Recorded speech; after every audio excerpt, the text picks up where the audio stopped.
On several college campuses, subversive activity, rioting, and destruction of university property have taken place.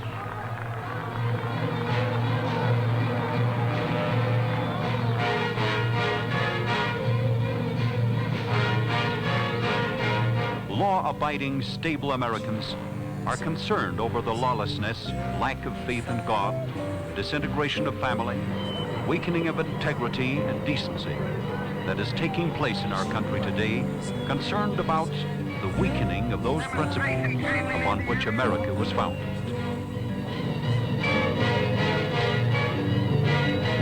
Help me in my weakness, 'cause I'm falling out of the way. But fortunately, there are many places in this great land where the opposite is occurring, where the accent is upon the good, the positive.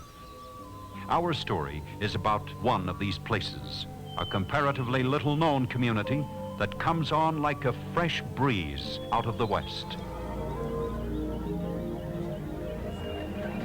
The West.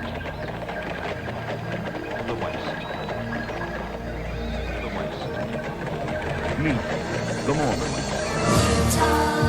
What a great place to be, blessed from heaven above. It's the land that we love.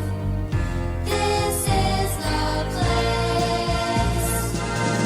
Utah, with its mountains and valleys. When wise men came to Utah, the Indian tribes were here. They gathered seeds from grasses, caught fish and hunted deer. Lived in wickiups and teepees, caves and hogans too. They made pots and baskets, each had a job to do.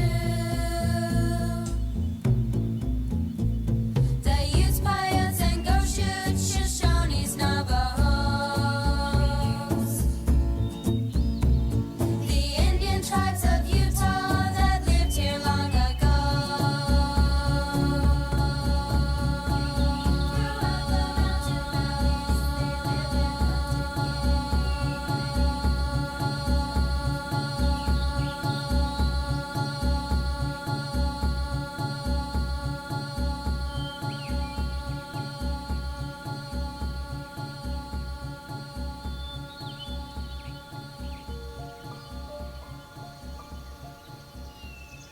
Years went by after Joseph's first vision.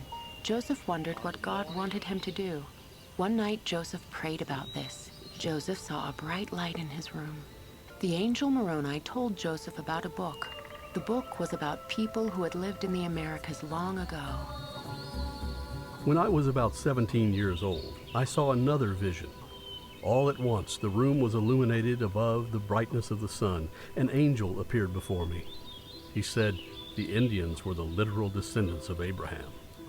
The Book of Mormon tells of the Nephites and the Lamanites who fought throughout their history, eventually leading to the destruction of the Nephites. Church leaders have referred to Native Americans from North to South America and even natives in the Pacific Islands as Lamanites. The American Indians, who were called Lamanite, is problematic today. We can't leave this chapter without talking about verses 20, 21, and 22, when the curse comes upon Laman and Lemuel's posterity. And I think it's important to discuss exactly what this was very quickly.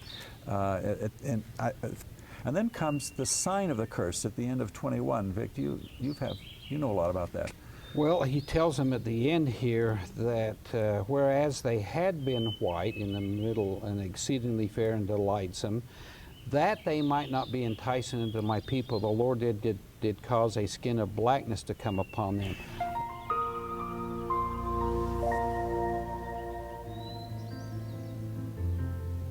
In 2 Nephi chapter 30, verse 6, Nephi wrote, "Many generations shall not pass away among the remnant of Lehi's people, before they shall be a white and a delightsome people."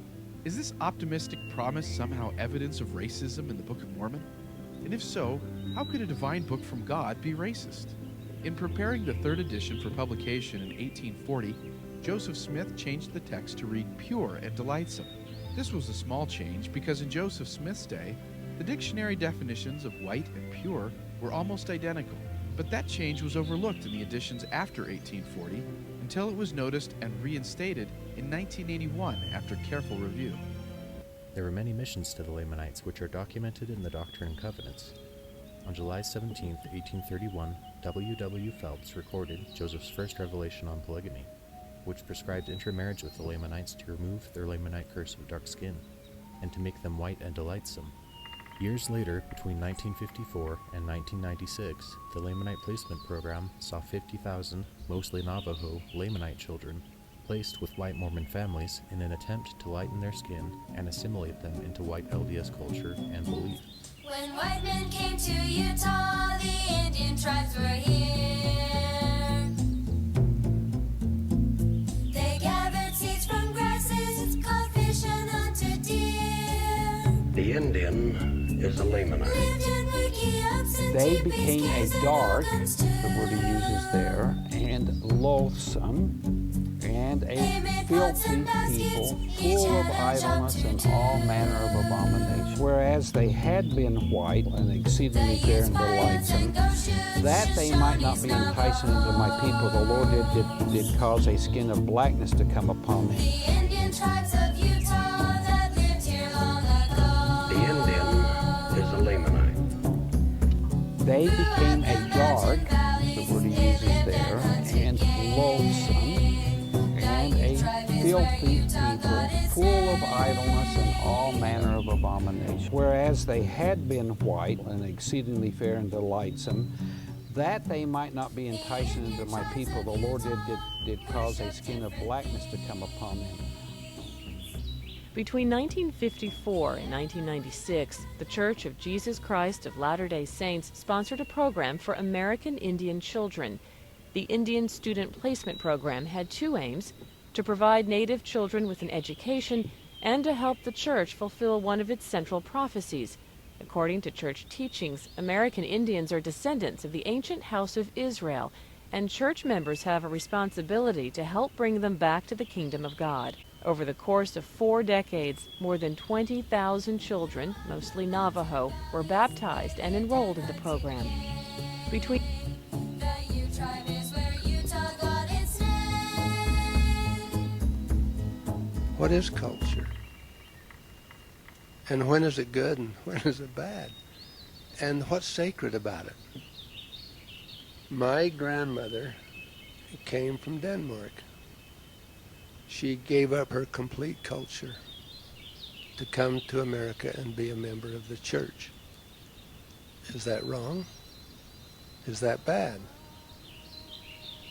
Which culture did these children give up? Did they give up their original culture, where they had the gospel of Jesus Christ in their life? Or did they give up another culture that they came to when they left the gospel of Jesus Christ? I've been set free and I've been bound. The tree of life. He describes the fruit of the tree as white, exceeding all whiteness. Since the